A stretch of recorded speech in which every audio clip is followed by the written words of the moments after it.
Hello everyone, how are you doing? This is MD Tech here for another quick tutorial. In today's tutorial, I'm going to show you how to duplicate a slide on your Google slide presentation.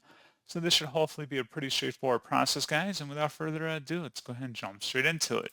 So just navigate over to whatever slide you want to copy, and then select the slide tab at the top and select where it says duplicate slide.